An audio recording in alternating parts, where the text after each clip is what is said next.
When an air marshal goes on a flight, he receives a series of text messages from a person who's threatening the lives of passengers unless he gets $150 million transferred to an offshore account. This is nonstop.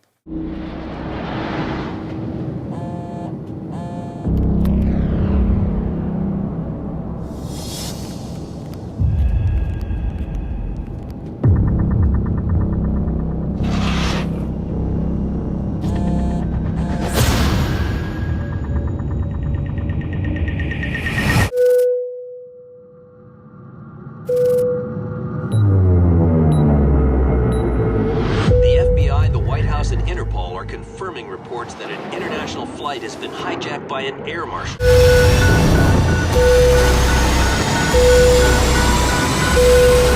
Aviance hijacking this plane.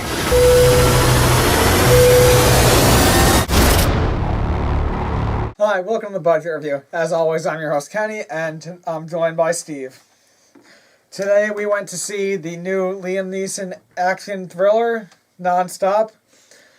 It's set on an airplane. It's a very generic storyline where an air marshal gets set up and he's trying to figure out who's setting him up. So I'm going to start out with the action side. And so what do you think of the action in this? I was a big fan of the action, especially since they made him a badass since Taken in The Grey.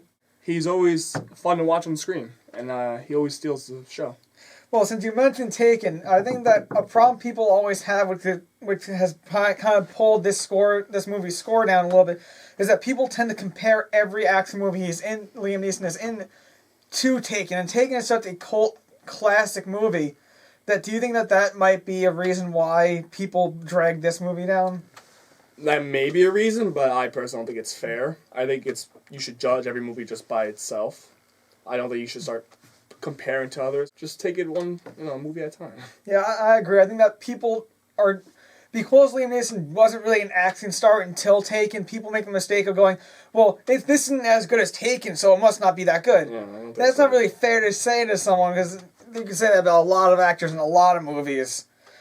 And now, well, I said we're in a thriller, so what do you think of the thriller side of this, how he had to search and find the culprit? I was a big fan of that too, because it kept me guessing, which I really like in these type of thriller movies.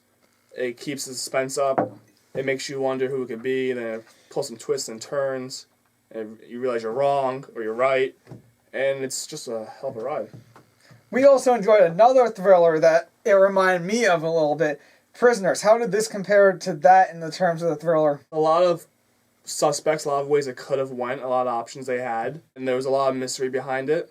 I mean, Prisoners was a little more well thought out. It was a little bit darker too. Yeah, this was more of just fun entertainment. It had me guessing like Prisoners, even though I was somewhat right, but that's a discussion in this for another movie day. you were way off. No, this movie I did a joke, alright? I didn't know who it was, but that old lady thing was just a joke, alright?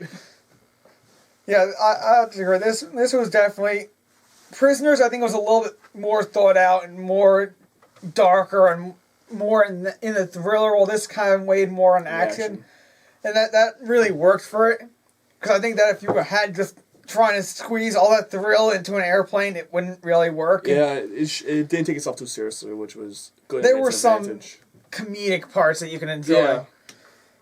And that kind of worked for me. And I agree that it was very hard to guess who it was. And I really like that because at the beginning, right before they even get on the plane, and when they're getting on the plane, you kind of see all the different passengers, so you know we're going to play roles in the movie. So what did you think of that? What did you think of their setting each character apart, but not really giving them a name or anything like that at the beginning? I think it's a very smart way to introduce the characters.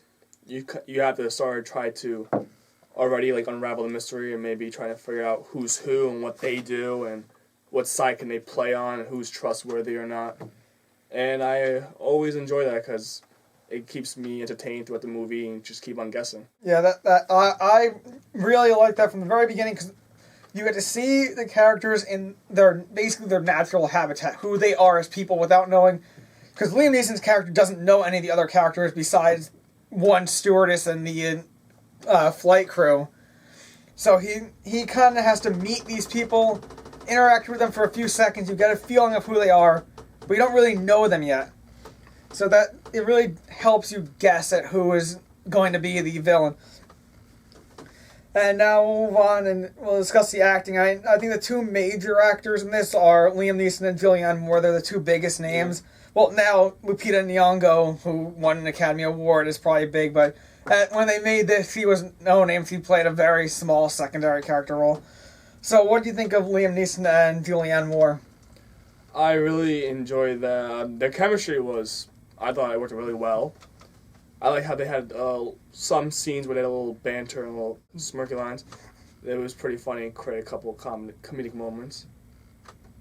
And they're both great at what they do. I'm pretty sure, I know Liam Neeson is an Academy Award. I'm pretty sure Julianne Moore has been at least nominated. And so you never, mistake that talent. I have to agree. I really enjoyed both of them. I'm not really familiar entirely with Julianne Moore's work. I'm familiar with her name more than I am with her body of work, and I really enjoyed her in this. I thought that she played her character very well. And Liam Neeson is always amazing. But I think the most telling thing about this is Liam Neeson generally has the ability to lift everyone around him up and make a movie better. This movie didn't really need him to make it good, and I think that says a lot. Final thoughts and final rating. The first 2 months were pretty lackluster and boring and had a lot of crappy movies. So Except Lego Movie. Except the Lego Movie. That's pretty much except it. I'll change of pace when I'm watching Liam Neeson action. I definitely say see this because nothing else good right now except the Lego Movie. And I give this a 3 out of 5. I agree, especially when you compare it to the other available movies. If you can see Lego Movie, go see that. I mean, that you're gonna walk out very happy. This, if you're not really an action or a thriller fan, you might not be as satisfied. But if you do enjoy those kinds of movies, you're gonna leave very happy, and you're gonna enjoy probably every minute of it. I definitely enjoyed it. I'm a Liam Neeson fan, so that made it much easier. I was actually excited when I first saw the trailer for this movie. And I got laughed at, apparently. But I was right. And I'm going to give it a 3.25, with 0.2 coming from the fact that it's Liam Neeson, and 0.05 coming for the gin and tonic reference. Cheers.